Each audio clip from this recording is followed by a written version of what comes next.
नमस्ते मेरे प्यारे साथियों। आपके चेहरे पर मुस्कान और दिल में जिज्ञासा लिए मैं आपका स्वागत करता हूं हिंदी ऑडियो बुक क्लब के इस नए एपिसोड में। मैं हूं समीर अल्लाहबादिया, आपकी आवाज का साथी जो आपके लिए दुनिया भर की कहानियों को हिंदी की मधुर धुन में पिरोता है। क्या आप जानते हैं कि कहानियां सिर्फ शब्द नहीं होती, वे हमारे सपनों की उड़ान, हमारे डर की गुफाएं और हमारे जीवन के रंग बिरंगे पन्ने होती हैं। बचपन में जब मेरी दादी मुझे रात को सुलाने के लिए राजा रानी की कहानियां सुनाया करती थीं, तो मैं उनके हर शब्द को अपने दिमाग में चित्र बनाकर देखता था। आज भी जब मैं किसी किताब के पन्ने पलटता हूं, तो लगता है जैसे मैं एक नई दुनिया में कदम रख रहा हूं, और यही जादू मैं आप तक पहुंचाना चाहता हूं। दोस्तों, आज के इस डिजिटल युग में जहां सब कुछ स्क्रीन पर सिमट गया है, किताबों की सुगंध और कागज की सरसराहट हमसे दूर होती जा रही है। लेकिन क्या आपने कभी सोचा है कि जब आपकी आंखें थक जाती हैं, तब भी आप कहानियों के साथ जुड़े रह सकते हैं? जी हां, यही वजह है कि मैंने हिंदी ऑडियो बुक क्लब की शुरुआत की। यह चैनल उन सभी साहित्य प्रेमियों के लिए है जो जीवन की भागदौड़ में किताबों को अपना समय नहीं दे पाते, लेकिन उनकी आत्मा अब भी शब्दों की गहराई में खो जाना चाहती है। मेरा उद्देश्य सिर्फ कहानियां सुनाना नहीं, बल्कि आपको उनके अनुभव कराना है। जब मैं माइक के सामने बैठता हूं, तो कोशिश करता हूं कि आप हर पात्र की सांसें महसूस करें, हर जंगल की हवा को अपने गालों पर अनुभव करें और हर रहस्य के पीछे छिपे सच को सुलझाने की कोशिश करें। चाहे वो प्रेम की मर्मस्पर्शी कहानी हो, इतिहास के पन्नों से उठा कोई रोमांचक राज, या फिर जंगल के अंधेरे में छिपी किसी रहस्यमयी घटना की गूंज, हर शब्द को मैं अपने दिल की गहराइयों से जोड़कर पेश करता हूं। आप सोच रहे होंगे, समीर, तुम्हारी ये कहानियां हमारे लिए क्यों? तो सुनिए, एक छोटी सी घटना बताता हूं। कुछ महीने पहले मुझे एक श्रोता का ईमेल मिला। वो एक ट्रक ड्राइवर थे जो लंबी दूरी की यात्राएं करते थे। उन्होंने लिखा, समीर, आपकी आवाज में सुनाई गई चंपावत की राक्षसी कहानी ने मेरी अकेली रातों को साथी बना दिया। अब मैं हर सफर पर आपकी कहानियों को अपना सहयात्री बनाता हूं। ये पंक्तियां पढ़कर मेरी आंखें नम हो गईं। तभी समझ आया कि ये चैनल सिर्फ मेरा सपना नहीं, बल्कि उन सैकड़ों लोगों की भावनाओं का घर है जो कहानियों के माध्यम से एक दूसरे से जुड़ते हैं। दोस्तों, हिंदी ऑडियो बुक क्लब की यात्रा में आपका हर सुझाव, हर टिप्पणी और हर शेयर मेरे लिए ईंधन का काम करता है। आपसे एक विनती है, इस चैनल को सब्सक्राइब करें ताकि हर नई कहानी सीधे आपके डिवाइस तक पहुंचे। अगर कोई कड़ी आपको पसंद आए तो लाइक बटन को जरूर दबाएं। ये छोटा सा कदम हमें यूट्यूब के एल्गोरिदम में आगे ले जाने में मदद करता है। और सबसे महत्वपूर्ण, अगर आपको लगता है कि ये कहानियां किसी और के जीवन में भी रोशनी ला सकती हैं, तो उनके साथ शेयर करने में संकोच न करें। आज हम जिस कहानी की ओर बढ़ रहे हैं, वो सिर्फ एक बाघ की नहीं, बल्कि इंसान और प्रकृति के बीच के उस गहरे संबंध की कहानी है जो समय के साथ धुंधला गया है। The bachelor of Pawalgarh. ये नाम सुनकर ही रोंगटे खड़े हो जाते हैं। लेकिन इससे पहले कि हम उस जंगल की ओर कदम बढ़ाएं, जरूरी है कि हम इस कहानी के रचयिता, महान शिकारी और प्रकृति प्रेमी जिम कॉर्बेट के बारे में जानें। पर चिंता न करें, यह परिचय कोई उबाऊ लेक्चर नहीं होगा। मैं आपको बताऊंगा कि कैसे एक ब्रिटिश अफसर भारत के जंगलों का इतना दीवाना हो गया कि उसने अपना पूरा जीवन ही इन्हें बचाने में समर्पित कर दिया। लेकिन उससे पहले मेरे प्यारे श्रोताओं, मैं आपसे एक वादा करता हूं, आज का ये एपिसोड आपको कुर्सी के किनारे बैठाकर आपकी सांसें थाम देगा। तो आराम से बैठ जाइए, अपने हेडफोन्स को ठीक कीजिए और तैयार हो जाइए उस सफर के लिए जहां हर पल एक नया रहस्य और हर आवाज एक नई दुनिया का दरवाजा खोल देगी। जिम कॉर्बेट का बचपन, एक रोमांचक घटना। दोस्तों, क्या आप जानते हैं कि जंगलों के सबसे बड़े जानकार और शिकारी जिम कॉर्बेट के मन में प्रकृति के प्रति ये गहरा प्यार कैसे जागा? ये कहानी शुरू होती है उनके बचपन से, जब वे महज एक छोटे से नन्हे शैतान थे जिनकी दुनिया नैनीताल की हरी भरी पहाड़ियों और रहस्यमयी जंगलों तक सीमित थी। एक दिन की बात है। जिम उस समय महज 8-9 साल के रहे होंगे। उनके बड़े भाई टॉम, जो उनसे काफी बड़े थे, अक्सर जंगल की सैर पर निकल जाया करते थे। जिम को भी इन सैरों में शामिल होने की जिद थी, लेकिन टॉम हमेशा उन्हें टाल देते। तुम अभी बहुत छोटे हो जिम, जंगल खतरनाक जगह है। पर उस दिन जिम ने चुपके से टॉम का पीछा करने का फैसला किया। घर के पीछे वाले दरवाजे से निकलकर वे टॉम के पीछे पीछे चल पड़े। रास्ता ऊबड़ खाबड़ था, पेड़ों की घनी छाया में धूप भी कम ही आ पाती थी। जिम ने देखा कि टॉम ने एक पेड़ के नीचे रुककर अपना बैग खोला और कुछ उपकरण निकाले। शायद वे पक्षियों के घोंसलों का अध्ययन कर रहे थे। जिम को लगा ये मौका हाथ से न जाने पाए। उन्होंने फैसला किया कि वे टॉम को चौंकाने के लिए पेड़ के पीछे छिपकर अचानक दहाड़ेंगे। लेकिन दोस्तों, जंगल की नियति कुछ और ही लिख रही थी। जिम जैसे ही एक झाड़ी के पीछे छिपे, उनके पैर के नीचे सूखी पत्तियां चटकीं और अचानक एक तेज सनसनी उनके कानों से टकराई। हिस।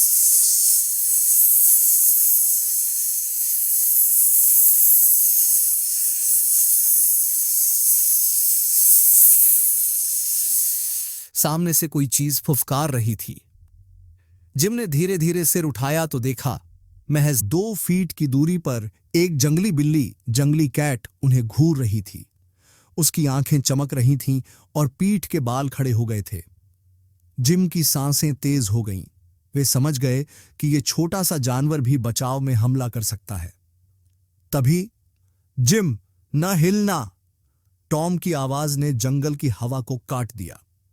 जिम ने देखा, उनके भाई ने धीरे से एक लाठी उठाई और बिल्ली की ओर एक पत्थर फेंका। पत्थर झाड़ियों में जा गिरा और बिल्ली डरकर भाग गई। टॉम ने जिम को खींचकर गले लगा लिया। तुम्हें यहां क्या करना है? मैंने कितनी बार कहा है कि अकेले मत आया करो। पर जिम की जिज्ञासा शांत नहीं हुई। उन्होंने पूछा, टॉम, तुमने उस बिल्ली को मारा क्यों नहीं? वो तो खतरनाक थी। टॉम ने गंभीर होकर जवाब दिया, क्योंकि वो सिर्फ अपना बचाव कर रही थी जिम। जंगल में हर जानवर का अपना महत्व होता है। हम सिर्फ तभी शिकार करते हैं जब जान को खतरा हो। ये पल जिम कॉर्बेट के दिल में हमेशा के लिए अंकित हो गया। उस दिन उन्होंने सीखा कि जंगल कोई दुश्मनों की भूमि नहीं, बल्कि एक संतुलित संसार है, जहां इंसान को विनम्र रहना चाहिए। यही सबक आगे चलकर उनके शिकार और संरक्षण के दर्शन की बुनियाद बना। और हां, दोस्तों, उस घटना के बाद टॉम ने जिम को अपनी जंगल यात्राओं में शामिल कर लिया। वे उन्हें पेड़ों के नाम सिखाते, पक्षियों की बोलियां पहचानना सिखाते और जानवरों के पदचिह्नों को पढ़ने का गुर बताते। ये वो सबक थे जिन्होंने जिम को मैन ईटर्स ऑफ कुमाऊं का नायक बनाया। तो देखा आपने, एक छोटी सी बचपन की शरारत ने कैसे एक महान प्रकृति प्रेमी को जन्म दिया। अगली बार जब हम बैचलर ऑफ पावलगढ़ की कहानी सुनेंगे तो याद रखिएगा, ये बाघ सिर्फ एक शिकार नहीं, बल्कि जिम के उसी बचपन के सपनों का प्रतीक है जो जंगल की गोद में पले बढ़े थे। दोस्तों, आज हम जिस रहस्यमयी शख्सियत की बात करने जा रहे हैं वो कोई इंसान नहीं, बल्कि एक बाघ था। लेकिन यह कोई साधारण बाघ नहीं था। ये वो जंगली दानव था जिसके नाम से पावलगढ़ के जंगलों में हवा भी सिहर उठती थी। उसका नाम था द बैचलर, क्योंकि वो अकेला रहता था। आसपास कोई मादा बाघ नहीं दिखती थी, न ही वो किसी के साथ शिकार करता था। वो जंगल का एकाकी राजा था जिसकी दहाड़ सुनकर पूरा इलाका थर्रा उठता था। उन दिनों पावलगढ़ के गांव वाले बैचलर के नाम से इतना डरते थे कि शाम ढलते ही घरों के दरवाजे बंद कर लेते। बच्चों को डराया जाता, सो जाओ वरना बैचलर आ जाएगा। पर सच तो यह था कि बैचलर ने कभी किसी इंसान पर हमला नहीं किया था। फिर भी उसका भय इतना गहरा था कि लोग उसे जंगल का भूत कहने लगे। किसी ने कहा, वो पिछले जन्म का शिकारी है जिसे श्राप मिला है। कोई कहता, वो देवी का वाहन है जो मनुष्यों की बुराइयों पर नजर रखता है। पर असलियत थी उसकी विशालकाय काया,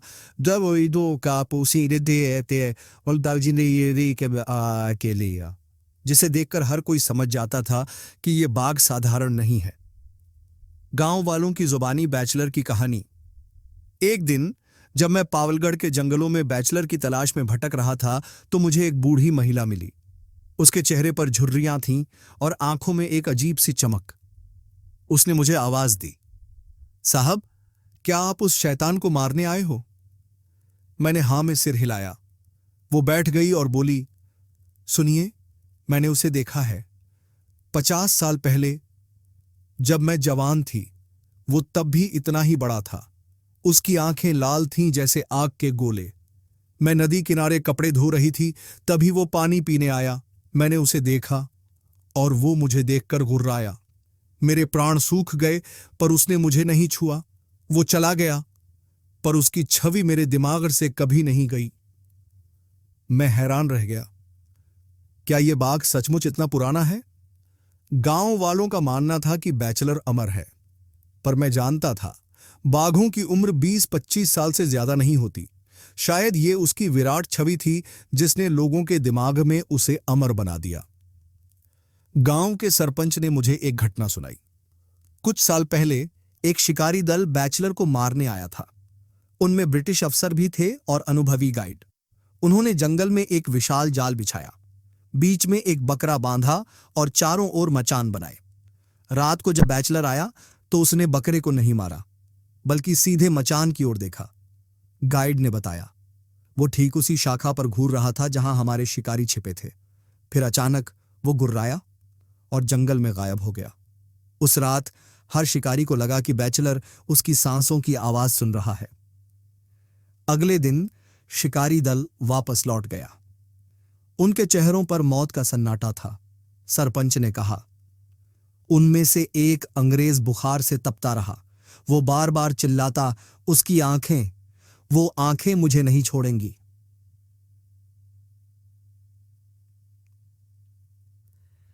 मैंने बैचलर को पहली बार एक सुबह देखा। मैं जंगल में उसके पंजों के निशान ढूंढ रहा था। तभी मेरे कानों में एक गहरी गुर्राहट गूंजी। मैंने धीरे से मुड़कर देखा। वो था मेरे सामने, लगभग 100 गज की दूरी पर एक विशालकाय बाघ खड़ा था। उसकी मांसपेशियां पत्थर की तरह उभरी हुई थीं और पीठ पर काली धारियां ऐसी लग रही थीं जैसे किसी ने उसे जिंदा जलते कोयलों से रंग दिया हो। हमारी निगाहें मिली। उसकी आंखों में न तो डर था न ही गुस्सा, बस एक गहरी अथाह शांति। मैंने धीरे से अपनी राइफल उठाई, पर तभी वो एक झटके में जंगल की झाड़ियों में घुस गया। उसकी गति इतनी तेज थी कि मेरी सांसें अटक गईं। मैंने उसके पंजों के निशान देखे। वो इतने बड़े थे कि उनमें मेरा पूरा हाथ समा सकता था।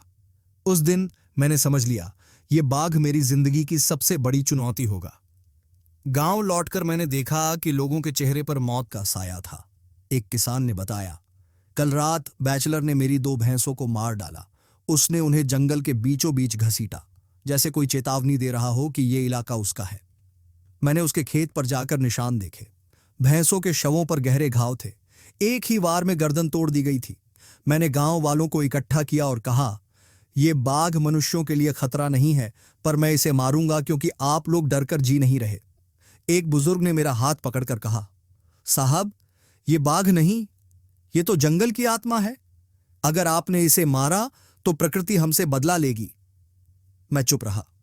मेरे दिमाग में बैचलर की वो शांत आंखें घूम रही थीं जो मुझे चुनौती दे रही थीं। दोस्तों, जिस रात मैंने बैचलर को पहली बार देखा, उसके बाद मेरी नींद उड़ गई।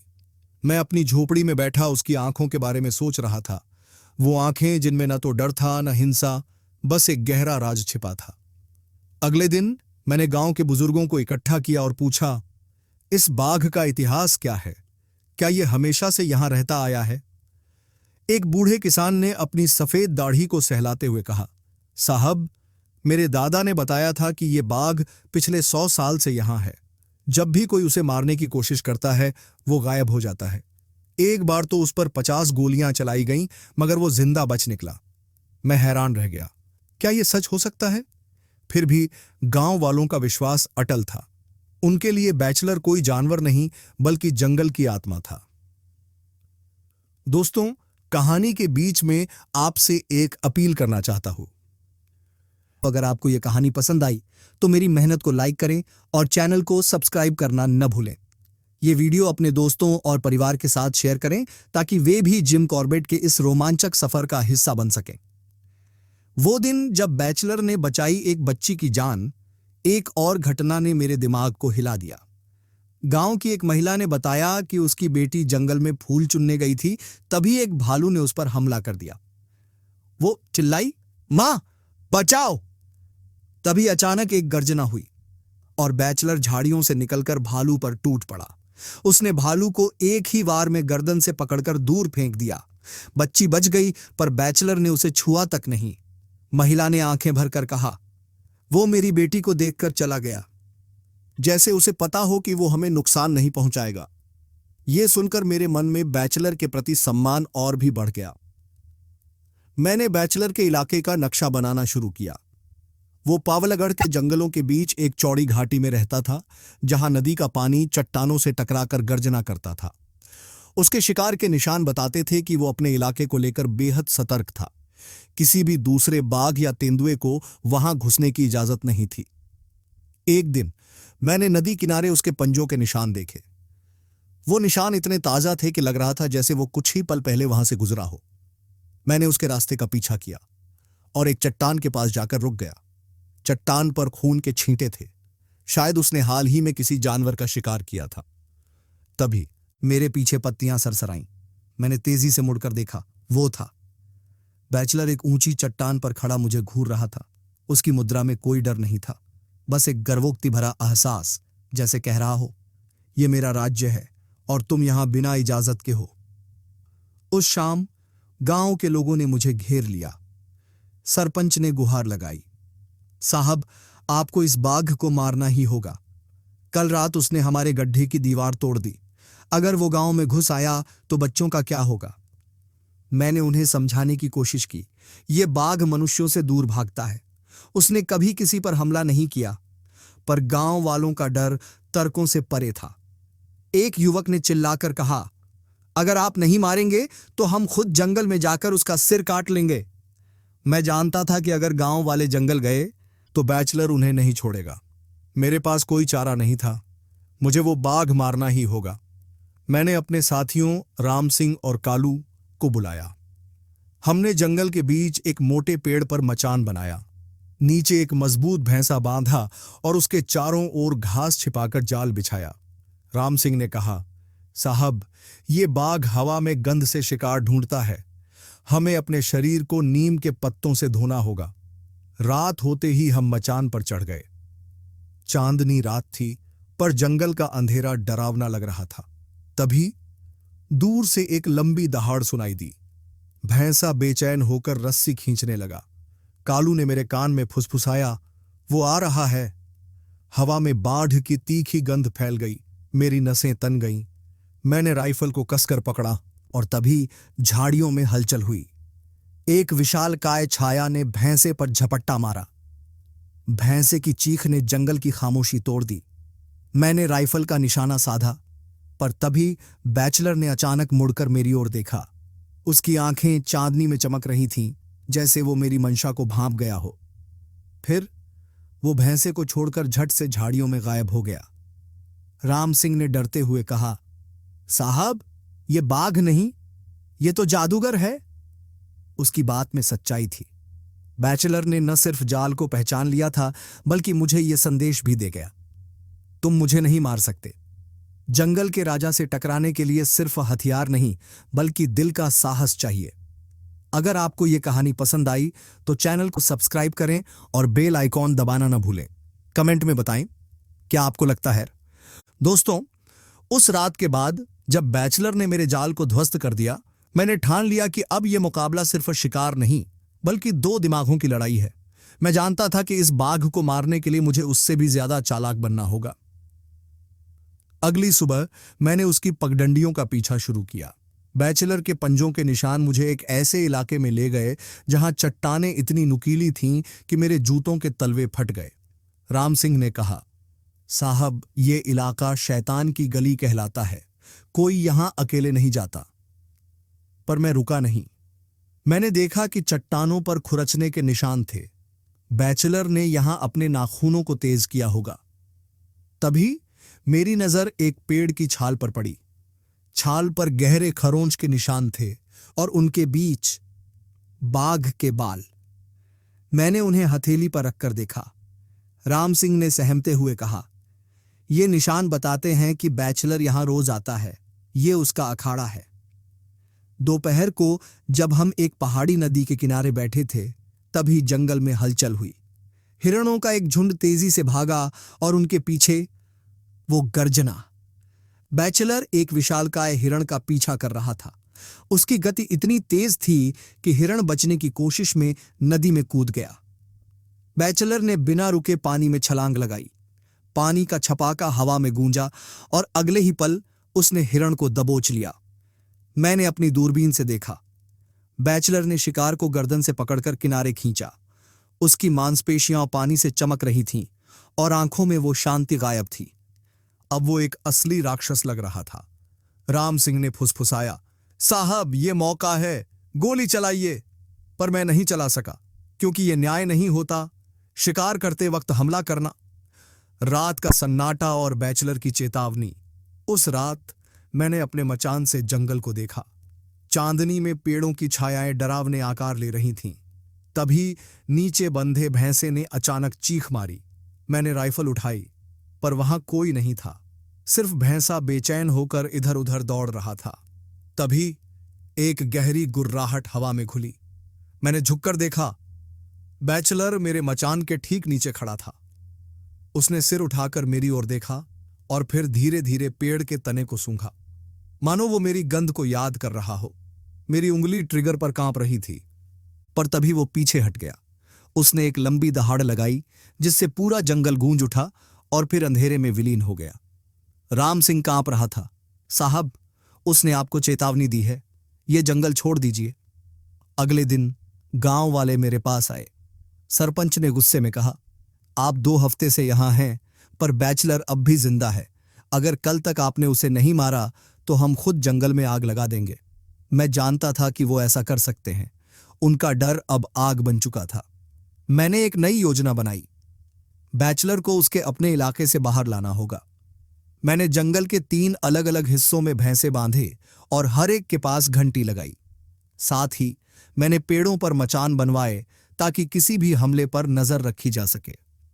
तीसरी रात जब मैं पश्चिमी मचान पर बैठा था, तभी एक घंटी बजी।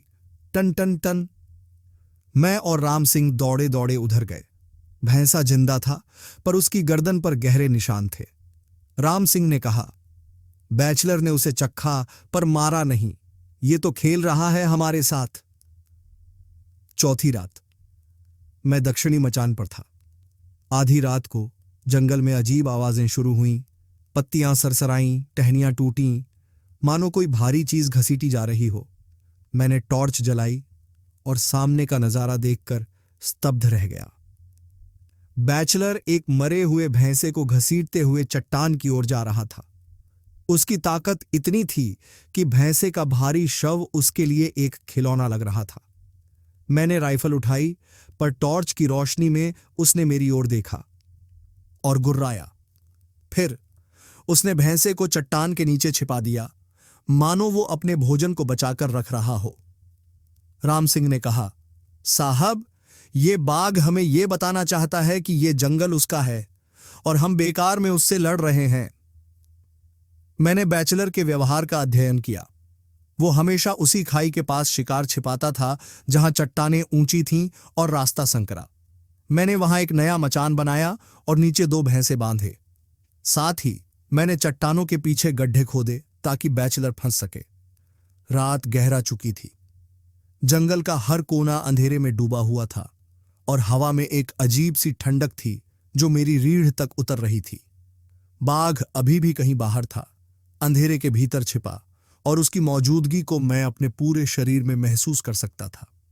हर तरफ सन्नाटा था, जैसे जंगल भी उसकी उपस्थिति से डरकर चुप हो गया हो। मैं अपने मचान पर बैठा, बंदूक हाथ में कसकर थामे हुए, हर हलचल को ध्यान से सुन रहा था। रात की हवा में पत्तों की सरसराहट और जानवरों की धीमी आवाजें मेरे कानों तक पहुंच रही थीं, लेकिन हर आवाज में मुझे बाघ की आहट सुनाई दे रही थी। उसकी मौजूदगी को मैंने कई बार महसूस किया। उसके कदमों की आवाजें कभी करीब आतीं, कभी दूर चली जातीं। वह कहीं पास ही था और मेरे मचान के आसपास उसकी छाया मंडरा रही थी। मेरी सांसें धीमी लेकिन भारी थीं। दिल तेजी से धड़क रहा था, मानो कोई विस्फोट होने वाला हो। मेरे पास सिर्फ मेरी बंदूक थी और कुछ गोलियां। इन सबके बीच मुझे खुद पर भरोसा रखना था। मुझे पता था कि अगर मैंने एक भी गलती की तो वह बाघ मुझ तक पहुंचने में देर नहीं करेगा। मैं अकेला था और जंगल उस बाघ का घर था। वह यहाँ का राजा था और मैं उसके इलाके में सिर्फ एक शिकारी था जो उसकी दया पर निर्भर था। अचानक एक हल्की सी आवाज आई। पत्तों की सरसराहट थोड़ी तेज हो गई थी, जैसे कोई भारी जानवर धीरे धीरे पास आ रहा हो। मैंने अपनी आंखें पूरी तरह खोल दी। मेरी सारी इंद्रियां सतर्क हो गईं। मेरी उंगलियां बंदूक के ट्रिगर पर कसने लगीं।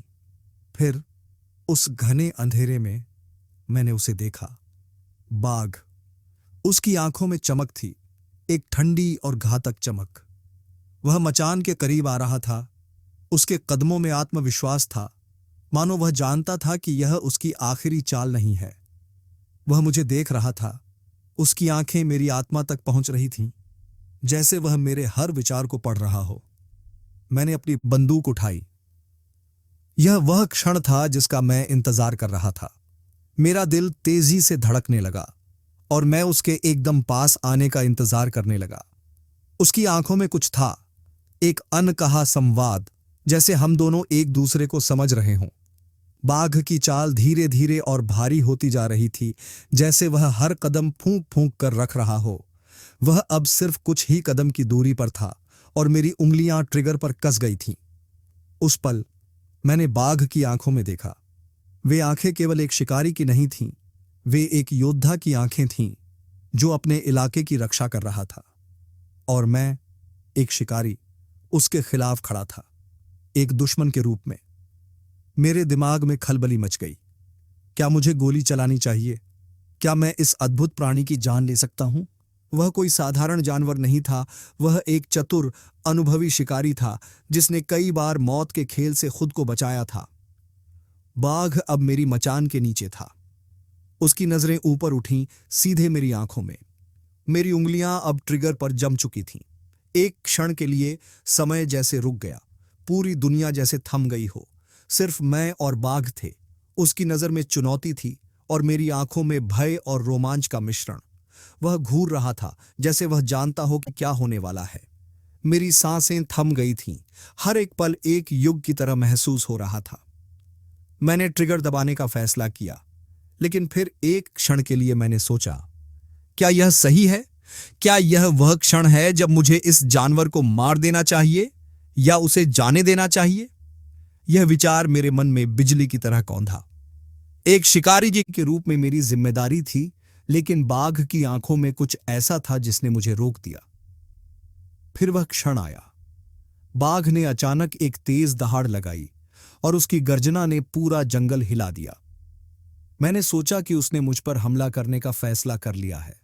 उसकी मांसल देह फुर्ती से ऊपर की ओर झपटी, जैसे वह मेरी मचान पर चढ़ने की कोशिश कर रहा हो।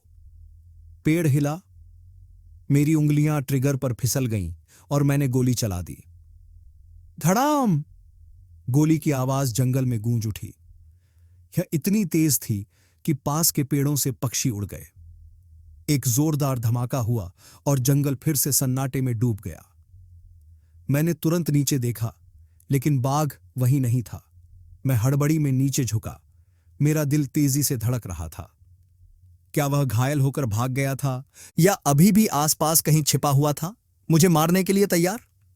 मैं पूरी तरह से सतर्क था, बंदूक फिर से लोड करते हुए और हर एक कदम की आवाज सुनने की कोशिश कर रहा था। थोड़ी देर बाद बाघ की कोई हलचल नहीं हुई। मैं सांस छोड़कर थोड़ा शांत हुआ, लेकिन फिर अचानक एक तेज आहट सुनाई दी। बाघ वापस लौट आया था। उसकी चोटें मामूली थीं और अब वह पहले से भी अधिक क्रोधित और घातक था। उसकी आंखों में अब और अधिक खतरनाक चमक थी। मैंने महसूस किया कि अब मेरे पास ज्यादा वक्त नहीं था। बाघ ने मचान पर दूसरी बार हमला किया और इस बार वह पूरी ताकत से आक्रमण कर रहा था। उसके पंजे मचान के लकड़ी के ढांचे को तोड़ने की कोशिश कर रहे थे। मैंने जल्दी से अपनी बंदूक उठाई, लेकिन इस बार बाघ अधिक चालाकी से बच रहा था। वह जानता था कि मैंने उसकी गति का अनुमान पहले ही लगा लिया था। मचान हिल रहा था और मेरी पकड़ कमजोर हो रही थी। बाघ अब और नजदीक आ गया था। उसकी सांसें अब मेरे बहुत पास सुनाई दे रही थीं। मुझे पता था कि मुझे जल्द से जल्द कुछ करना होगा, नहीं तो यह आखिरी रात हो सकती है। उस पल मैंने एक गहरी सांस ली और अपनी पूरी ताकत के साथ बंदूक तानी। बाघ की चमकती आंखें अब मेरे बिल्कुल सामने थीं। उसकी ताकत और बुद्धिमत्ता के बीच मैंने एक आखिरी बार गोली चलाई। बाघ के पैरों के नीचे से जमीन खिसक गई और वह लड़खड़ाते हुए पीछे हट गया। उसकी दहाड़ इस बार दर्द से भरी हुई थी। मैंने देखा, बाघ नीचे गिर गया। वह कुछ पल के लिए तड़पता रहा और फिर सब कुछ शांत हो गया। जंगल फिर से सन्नाटे में डूब गया था। मैंने अपने माथे से पसीना पोंछा और नीचे देखा। बाघ अब नहीं हिला। वह वहीं पड़ा था, एक विशालकाय, अद्वितीय प्राणी जिसने अपनी पूरी ताकत के साथ लड़ाई की, लेकिन अंततः हार गया। मैंने उस पल में खुद को छोटा महसूस किया। यह कोई जीत नहीं थी, यह एक संघर्ष था जिसमें मैंने अपनी जान बचाई थी। लेकिन बाघ, जंगल का असली राजा, अब नहीं था। मैंने अपनी बंदूक नीचे रखी और एक गहरी सांस ली। गोली चल चुकी थी और जंगल एक बार फिर सन्नाटे में डूब गया था। मेरा दिल अब भी तेजी से धड़क रहा था और मेरे हाथ कांप रहे थे। क्या गोली निशाने पर लगी थी? क्या बाघ ने मेरी जान ले ली होती अगर मैंने गोली नहीं चलाई होती? ये सवाल मेरे दिमाग में घूम रहे थे, लेकिन जवाब अभी अंधेरे में छिपा हुआ था। मैंने अपनी आंखें उस दिशा में गड़ा दीं जहां बाघ आखिरी बार दिखाई दिया था। वहां पर अब कुछ हलचल नहीं थी। बाघ की विशाल देह कहीं दिखाई नहीं दे रही थी और जंगल भी मानो किसी गहरे सोते में चला गया था। मैंने धीरे धीरे अपनी बंदूक को वापस कंधे पर लटकाया और मचान से नीचे उतरने की हिम्मत जुटाई। मेरे कदम धीरे धीरे और सावधानी से जंगल की उस दिशा में बढ़ने लगे जहां पर मैंने गोली चलाई थी। हर कदम पर मेरा दिल तेजी से धड़क रहा था, मानो वह मेरी पसलियों से बाहर निकलने को आतुर हो। मेरे हाथ पसीने से भीगे हुए थे और मेरी सांसें भारी हो गई थीं। जब मैं बाघ की आखिरी झात स्थिति तक पहुंचा तो मैंने चारों तरफ देखा।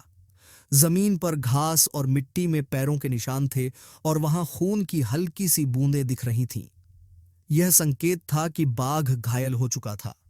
लेकिन क्या वह मर चुका था या उसने फिर से भागने का कोई तरीका ढूंढ लिया था? मैंने जमीन पर गिरे खून के निशानों का पीछा करना शुरू किया।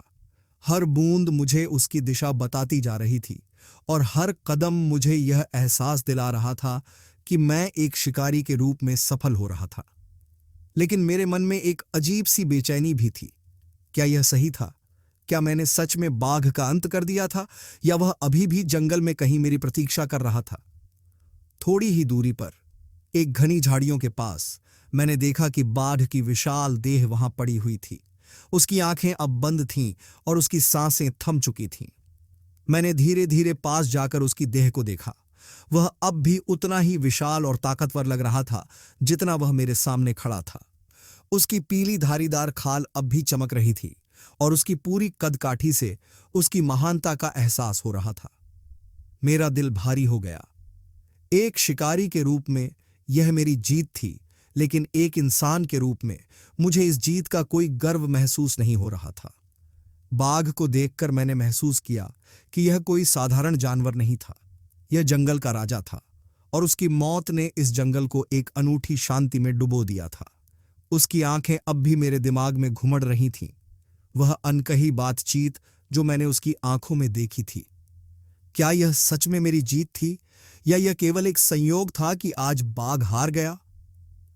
मैंने बाघ की मृत देह के पास कुछ देर के लिए खड़ा होकर खुद को संभाला। मेरी आंखों में हल्की सी नमी आ गई थी और मेरे दिमाग में उस पल की यादें घूमने लगीं जब मैंने उसकी ओर बंदूक तानी थी।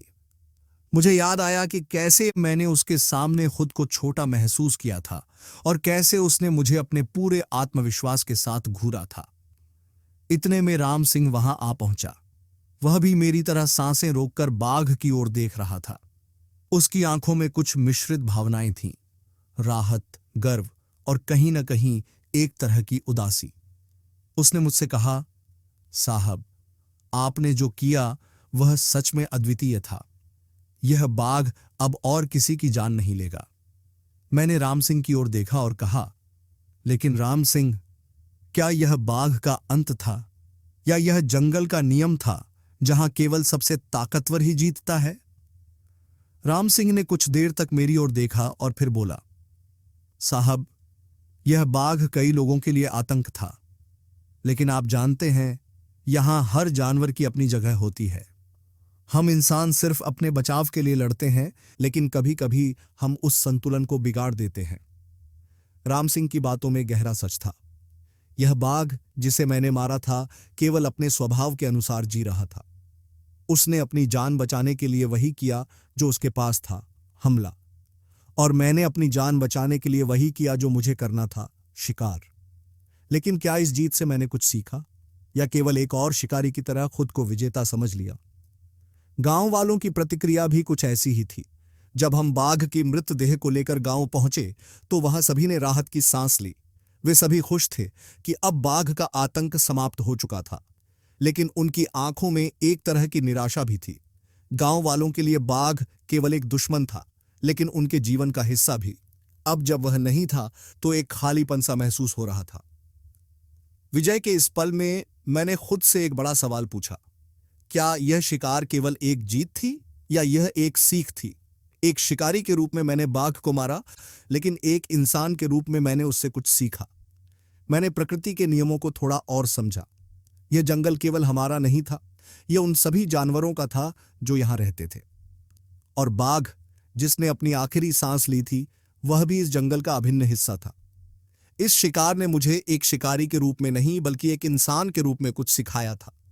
यह समझाया कि जीत केवल गोली चलाने में नहीं होती, बल्कि उस समझ में होती है जो हमें प्रकृति से मिलती है।